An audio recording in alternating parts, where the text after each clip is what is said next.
Welcome in to Says Who Sports right now, a thoroughbred horse racing Hall of Fame jockey. The Kentucky Derby takes place in mere days now. This is a man who has won the Kentucky Derby 3 times, including with Big Brown in 2008. A man who has won the Preakness 3 times, who has won the Belmont Stakes, who missed a Triple Crown by a nose, and a man who still holds the record for most wins in a season, a man who hails from real Cajun country, Louisiana, not New Orleans, not Baton Rouge, a self-described horse whisperer of sorts, the pride of Maurice, Louisiana, Kent Desormeaux. Kent, thanks for joining us at Says Who Sports. Welcome. Well, I guarantee you that is the first intervention of me that self-describes reality. You got it right. Well done, sir. Thank you. Good to hear, Kent. And I do like saying, am I correct on this, that Maurice is not far from Bro Bridge? I've always loved saying Bro Bridge just for the name. Yeah, it's on the levee is what we say, because On the levee. once you take that last exit, you can take the levee and go fishing. Hey, you can go meet those guys and shoot some alligators. Shoot them. Ooh, You go meet Troy. ooh. That's where Troy Great is. stuff, man. So Kent, tell us about growing up in rural Louisiana, true Cajun country, farming country, and I believe your family were not farmers, but you grew up in ag country. Tell us about growing up in that scene. Well, I didn't ride a bike. I rode my horse, and when I wanted to go visit friends, that's how I got there. And all we did was go to each other's house and play basketball. And I always wanted to be Michael Jordan. He's a lucky guy that I didn't play basketball. Are you lucky that he didn't become a jockey? He might be a little long in the leg. Yeah, he'd be a little on the tall side for sure. Kent, your older brother Keith is a noted thoroughbred trainer. You've said a big part of what helped you develop your mental toughness, mental tenacity, was trying to keep up with him when you were young. Talk about what your relationship with Kent was like growing up and what you learned from him about toughness. Well, I didn't learn shit from him. I just tried to beat him at everything. Everything. Whatever we did, it didn't matter if we were chewing gum or or playing basketball or grooming our horses. I wanted to be better than him at everything. And so for me, the competition was always there. And I didn't learn. I am very competitive. So when I do something, I'm either going to be the best or I'm not doing it. I got you. Your dad bought you and Keith, am I correct? Bought you horses, and you Uh, began riding Say that at. again. Say that again. Did your dad buy you horses? Yeah, my dad got in a shitload of trouble from my mom because they apparently didn't have any money. And my dad bought us 2 horses when we were like 9 years old. And and then we went to horse shows with those horses. But you Yes, were that's a first on fact. a horse, and Were you first What? on a horse, excuse me, younger than that, correct? Weren't you 4 years old when you first got on a horse? Oh yes, that's a fact. So Yes. how'd that happen? Whose horse was that? Where was that? My dad bought a little Shetland pony out of the circus, and the only thing it knew was how to rear up. I mean, it would go forward, and if you touched the bridle, it would rear up and walk on its hind legs, and that was something that we had to train it not to do. So it was my first lesson with a horse. What were the names of the horses, your first horses your dad bought for you? I have no idea. Can't remember. Hondu. Oh, Hondu. That was one. Why did you ask me that question? I don't remember. Hondu and uh, I don't remember. I remember the first one was Hondu. Not Miss Kitty? Miss Kate? Oh, those two horses, Miss Cactus Kitty and Miss Cactus Katie. That yeah, those were the two horses my dad bought. That's a different question. I remember those names very well. Yeah, Miss Cactus Kitty and Miss Cactus Katie. Yes, And I had Miss Cactus Kitty. you began racing like competitive events at 12 years old, is that correct? What was that like? How'd that happen? Well, my dad owned a bush track, which is like a five-stall gate with no rules or regulations, and uh, it was in mid city. It was not mid city. It was out city. It was just on the outskirts of the big town of Lafayette. Woohoo! And there'd be 35 races, and it was every other Sunday, and most of the races were match races where people would bet their horse against the other horse, and those horses came from people's barns, from in their backyards. That they would say, "My horse is faster than yours," and that's all there was to it. He's like, "My horse is faster than yours," and I would ride one of them. Great stuff, Kent. And if you can, well, we'll let everybody know we are speaking, of course, with Hall of Fame thoroughbred jockey Kent Desormeaux.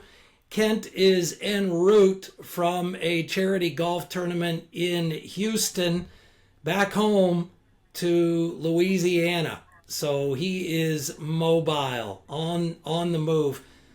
Kent, you still hold the jockey record for most wins in a season in America, 598 wins in 1989. So you were winning every time you had a mount. Tell us what that feeling was like, being essentially Mr. Automatic every time you got up on a ride. Well, I was so enthralled in my job that at the time, sincerely, to me, it was just trying to get to the next ride, because I was riding day and night. So I would ride like 10 at Laurel or Pimlico, which is in Maryland, and then I would take a plane and ride 4 or 5 in New Jersey or Pennsylvania, wherever they had night racing. And I did that for months. And to me, the thought was never there. Now I think about it, and it's I can't even believe that I did that. I mean, it's incredible to me. I, maybe give me a year, let me retire, and I might be able to succumb to the thoughts of what I accomplished.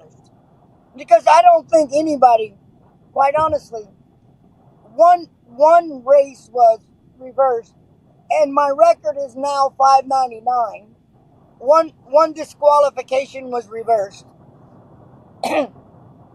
So I am now 54 and long in the tooth, and I don't even ride 599 horses a year.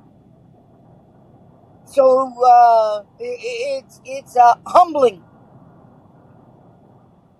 Great stuff. Thanks so much for sharing that.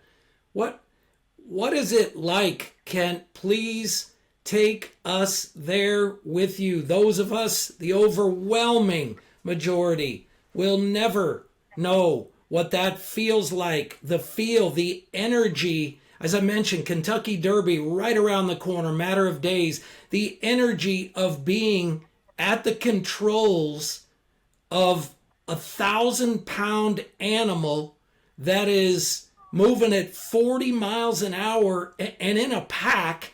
The horses are heel to heel. Take us there. Give us a feel. Help us feel that, Okay, experience that. okay, I got an idea. I got an idea that I can try to explain it. I'll try to explain it. But imagine yourself getting almost in a wreck. Like you almost crashed and you survived it. Like your shit just freaked out, right? And then your eyes are wide open, and now you're able to continue. It kind of feels like that. Um, uh, and if I can lead you on and and tell you about winning one, it's Please. like it's like an emotion that it's like when a child is born. It's like you okay. Chris Antley, rest in peace. He told me this one time. He said, "You're lost. You're completely lost. You're completely lost in the woods, right? And then you're running scared. You don't know how to handle yourself. And you're just running between the trees. And then all of a sudden, you're going to win the Kentucky Derby. And then all of a sudden, you see your mom. There she is. And as the horse is running to the wire, you hug your mom after you've been lost. And that emotion is how it feels to win the Kentucky Derby. Boom. Wow. Boom. Incredible. Incredible. And again, you've won it 3 times. The first aboard Real Quiet in 98. Was it Fuseichi Pegasus? Was that 2000? And then Big Brown in 2008. So not just everything you just described, the power of that, but doing it twice in 3 years, insane, 3 times overall. Can you describe the differences as you gained more experience? You won a lot of races in between those big boys, those 3 Derby wins. How did the others differ from that first one, Ken? Emotionally, approach to it, satisfaction in winning it, all the above. Well, I think LeBron James can affirm something that I'm gonna say is everything slows down. Like when you go through it the first time, you everything is a blur, and you just like radical. Like everything is like ah, but you just want to scream, right? Like like like you can see all the like we're going down the road like that. That's how it is, right? But when after the first time, it was like everything slowed down. Like I could see the trees. I I looked around, and I think it's a wonderful gift for the dummies that don't ride me tomorrow or next week. They're leaving me on the bench when I would be their greatest asset. Speaking of, again, the Derby is in a matter of days. You have made, if I'm correct, 22 starts. I mean, in the top three ever in terms of Kentucky Derby starts, as you just mentioned, the wisdom, the skill, the knowledge, the things that can't be taught. Why do you not have a ride? Just give me the last part. What do I what? You have all this wisdom, experience, as well the things you can't teach, the intangibles, we'll say. You've won it 3 times. Why do you not have a ride for this edition of the Derby? Well, I'm I'm not a I don't know. Ask the industry. I, I'm uh,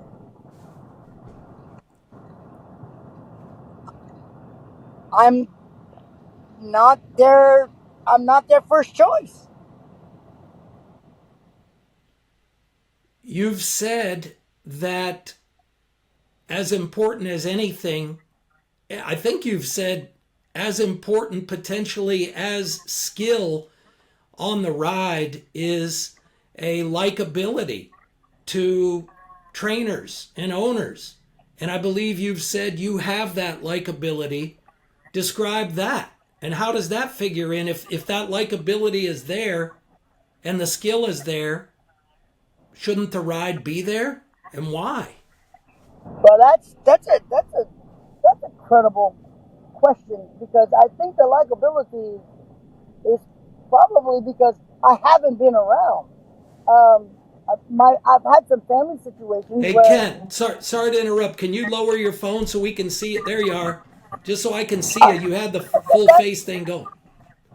There you your go. question is you have a very good question, and the reality is um, it's hard to be liked when you're not around.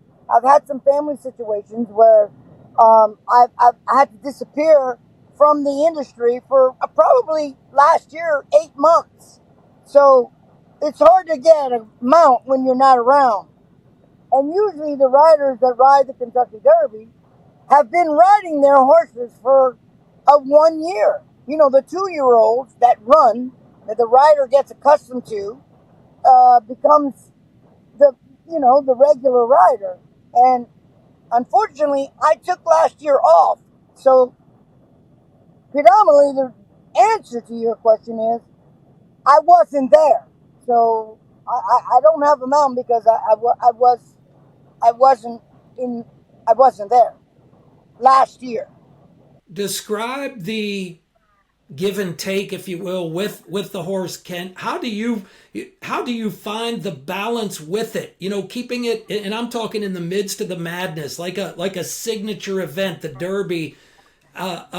Finding the balance with the horse. You know, keeping it calm, right? But you needing it to turn on the jets at a key time. How do you find that balance? That's what the greats do. Well, I think the greatest answer to that is, or the easiest answer to that is, I exercise my horse. I exercise my brother's horses. His name is Keith. Um, once a week, and he tells me I can't come around the barn but once a week because the horses know me. And so when I get on them, I beg them to go as fast as they can, and then they can't see me again because I scare the shit out of them. And that's my job. That's what we do as jockeys. And I don't mean it. I don't mean it demeaning. It's I just like understand. I'm like yeah yeah yeah, go go go, and they're morning riders that ride them every day. They don't do that, and and and that if I can answer your question, it's just that my job is to ask a horse to go faster than it thinks it can and continue doing that. And I'm good at that. That's well said. How do you talk, communicate, let's say, with the horse? Is that all through the hands and the reins? Describe that for us, again, that don't know and will never know. Well, when I sit in the saddle, I can feel their skin. I can look at their ears, and when I hold the reins, I can feel the tension in the bridle. And the tension in the bridle is probably the most important part. But I also think that a jockey that is fat in the saddle and relaxed is different from someone that's scared and and and and and doesn't know where the next road is coming. But I know what a horse is going to do when it thinks it, and I can tell by his body language. And it usually comes from his ears, mostly his ears. But also people don't understand what I can obviously know is I can tell from their skin. I know when they're getting tight. I know when they're getting upset. And if they're getting upset, I usually try to move them forward. Let them move forward and get out of the one spot that they're in and let them go. Because, it's fight or flight. Tigers fight. Horses flight. And their instincts are to go away. So for me, I try to let them go away, get away from wherever they are, and that usually settles them down.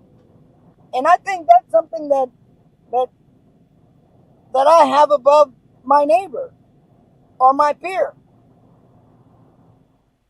Well said.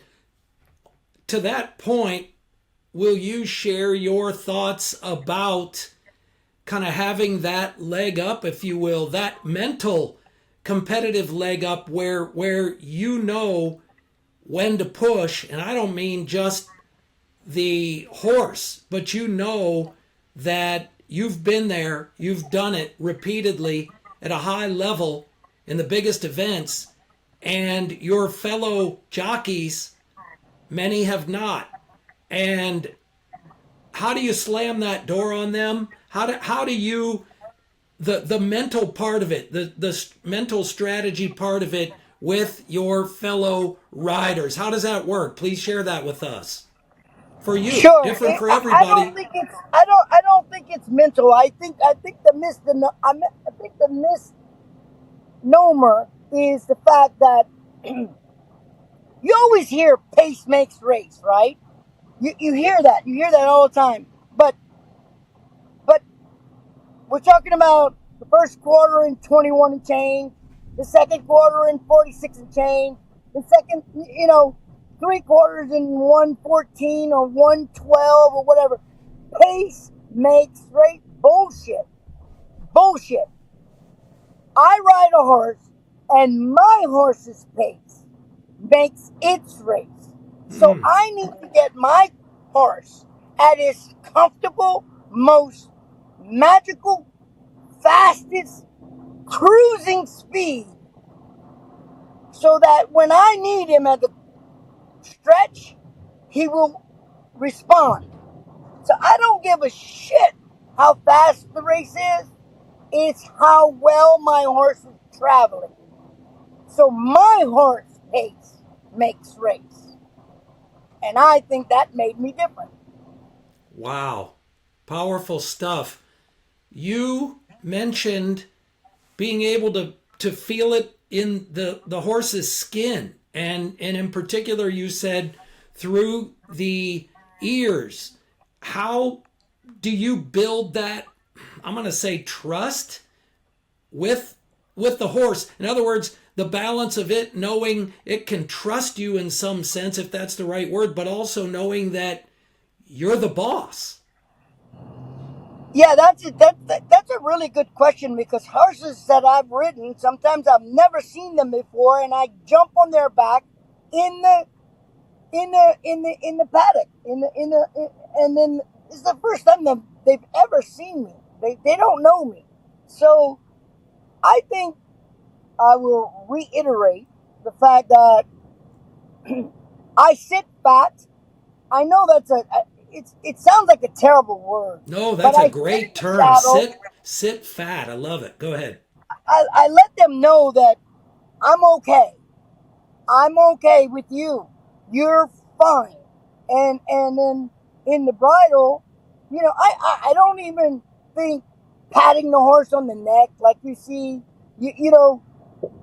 A horse doesn't need that. What they need is your energy, and the energy transfers really quick. I mean, I get on the horse, and I've never ridden the horse before, and I get on the horse and I just sit back. Sit fat. Love it. Great term. Says a lot in two short, powerful words. Um, can talk about the Kentucky Derby itself, that magical event, and in particular, what is it like in the Jockeys Room before the race? Again, for those of us that have no idea, we'll never be there. The locker room, the clubhouse, that thing. Is it quiet? Is there a lot of chatter, nervous energy? For example, could you feel your fellow competitors? Uh, could you feel nervousness? What's that energy like? Please take us there. Well, I think there's a lot of nervous energy hours before the race because we're all in the same room and everybody's everybody's coming up, and then when we get probably like 20 minutes before the race, it's like dead silent. Everybody stops talking, and it's like everybody, you know what, with blinders go, everybody puts their blinkers on because they're trying to focus on what they're trying to accomplish as a jockey and how they're going to do it. And so, there's chit chat and laughing and, you know, shoving and whatnot. But the last 20 minutes before the race, it's dead silent. Wow. Powerful. And did And, your and, and wait, go ahead. because I gotta add to that. Because 20 minutes before the race, everybody's your friend. 20 minutes till the race, you're all enemies. And we're the only competitors that return to the same locker room. Great point. Wow. Do you look back now? And again, you said it. Your words were, as you get long in the tooth, you've seen a lot, you've been through a lot of big wins, been through some strong adversity as well. Probably self-created as well.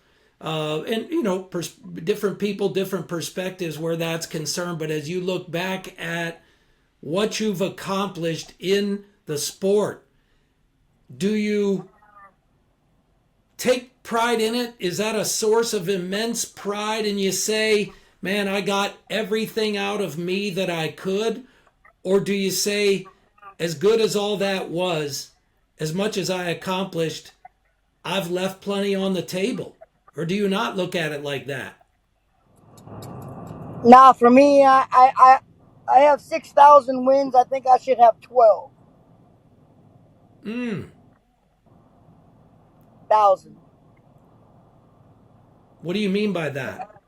Explain. Well, That's a lot on the table. You just answered it in that way. You have generally, let's just say your words, half of what you think you could have accomplished. Why? Alcohol is the ruin of anyone. I think it's the only legal drug that should be illegal. It's the only legal drug that should be illegal. You've been there and battled that. See, this to me brings an interesting contrast, because not just from horse racing at the highest levels, but in terms of intense competitors with that mindset and that thing that in many ways cannot be taught. Perhaps most of it at that level can't be taught. And what you've used to rack up major triumph. So if that's there, then how is that not applied to the personal battle? You mentioned alcohol. How does that incredible mindset, that toughness that says I'm in my own way, right? How does that not apply? Or does it? Where are you with that? Well, when I'm at work, it's not implied. It's when I'm not at work, which is nobody's business, that I don't,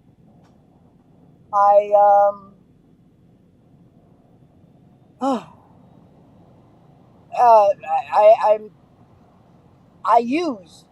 So my point of that is that when people are not at work,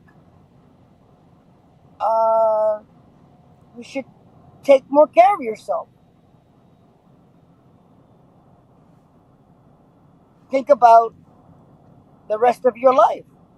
So most people, how do they say? You spend half your life messing it up, and you spend the rest of your life trying to fix it.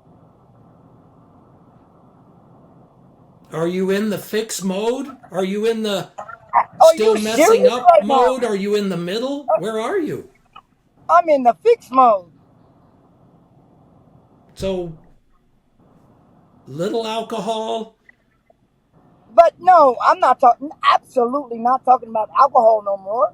I've But left I'm that out asking of the about equation. alcohol I'm because talking about from my. I'm talking about my career now. I'm not talking about. I'm not talking about. I don't want to talk about alcohol no more. I'm talking about. I've had a career where I went through crazy greatness, and then it slowed down because of that, and then now I'm trying to fix it. So I'm what's in the fix mode. But I haven't been there, so I have to be there to fix it. okay. Well, you've been very frank and candid about alcohol, and you can say, and anybody will respect that, me included. You can say, well, I don't want to talk about that anymore, but at the same time, I think it's fair to say, am I completely inaccurate, that for all the triumph and Hall of Fame level accomplishment, there also is that thing that you've battled that has, as you just mentioned, caused you to leave a lot on the table. So how does that not apply? You know what I mean? How does the one not affect the other? What am I It did. missing?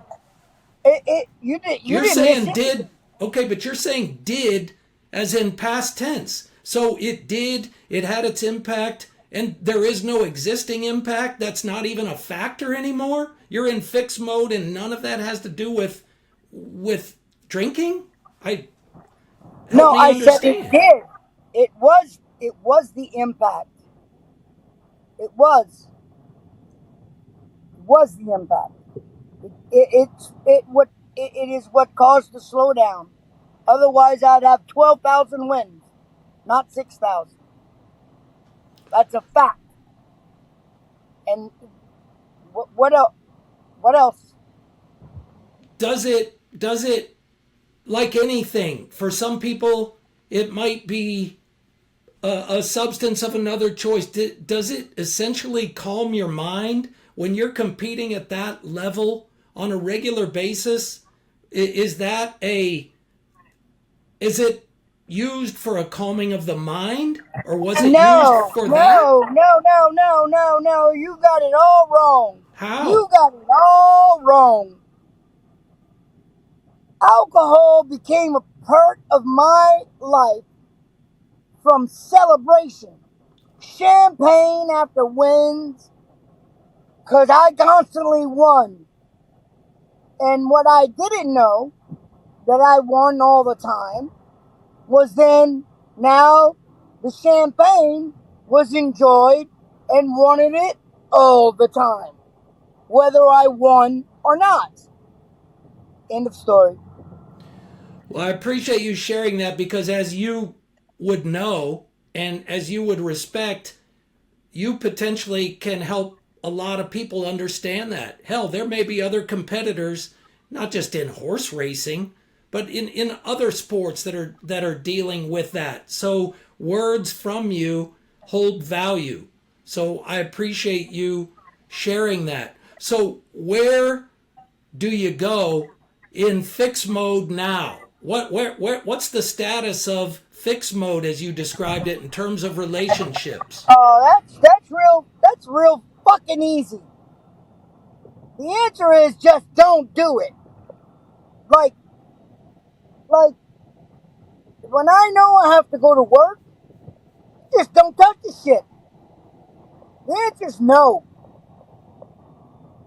And then, you know, for me, it's just not an option.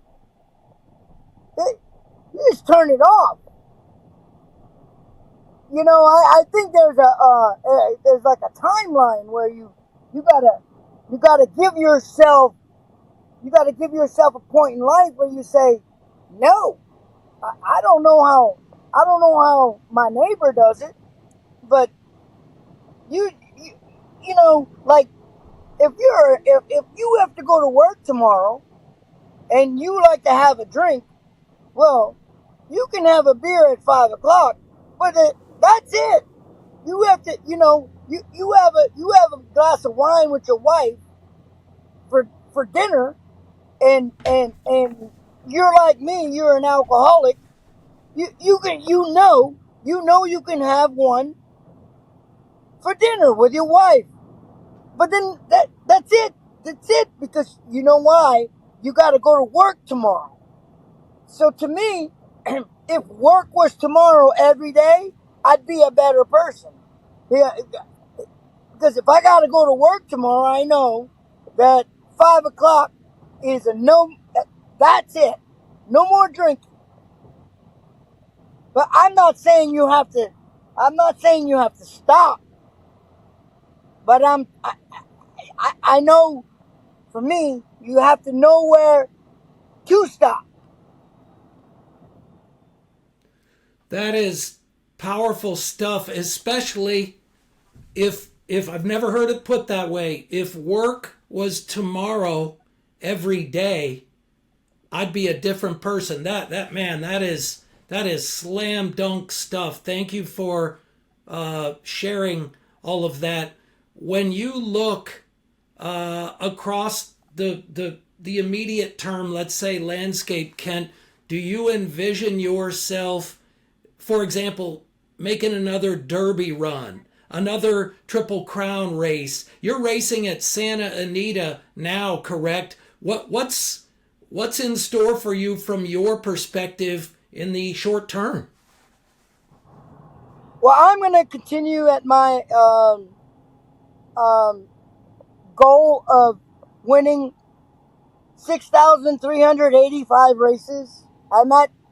I'm exactly 89 from there, and hopefully, if I um, stay at work and not leave for 8 months, I'll do that. I'm thinking about a lot of things. I'm thinking about riding at Colonial Downs, which is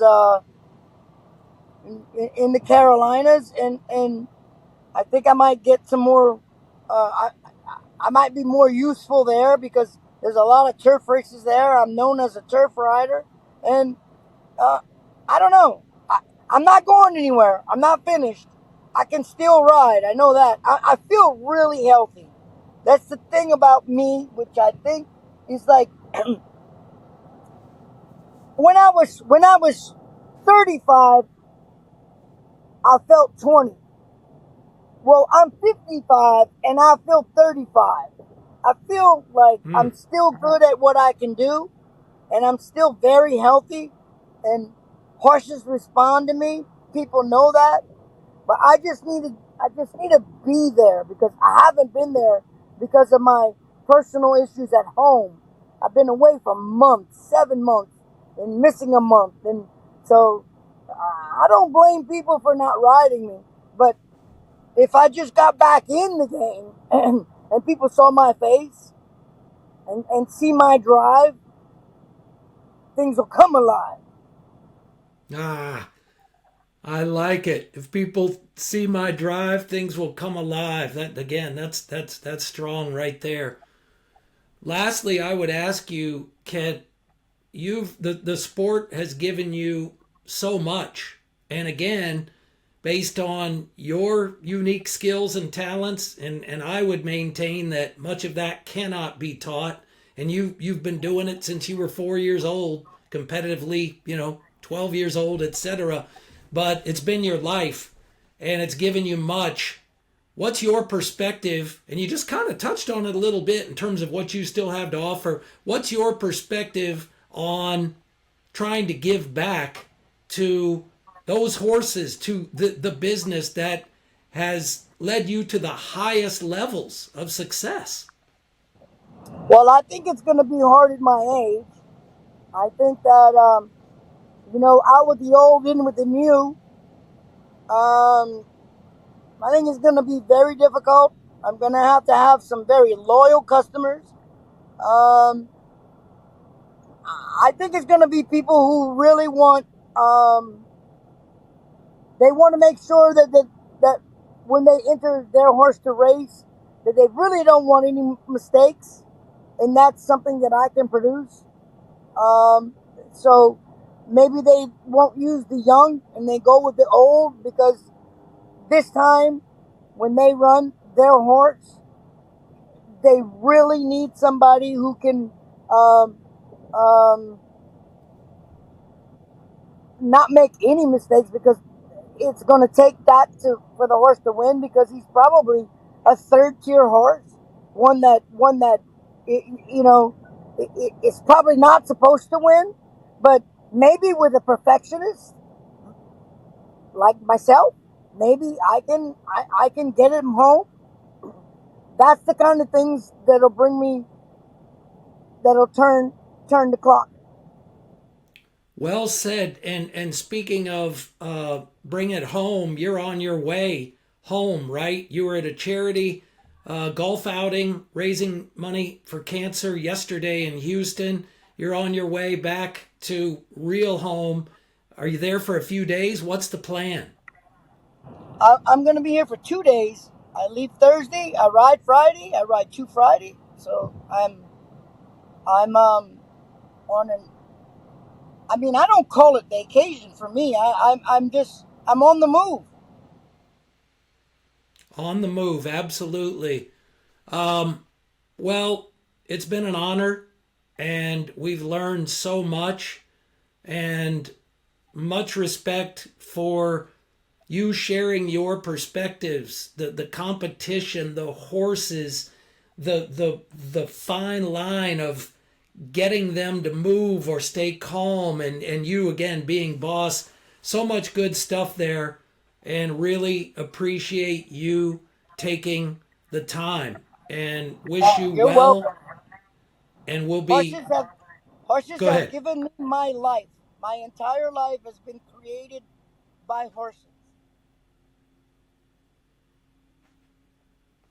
And more to give, more to give, as you said, on many fronts there for you. Best with all of that, and we'll be watching, Kent. Thanks so much. Appreciate you joining us at Says Who Sports.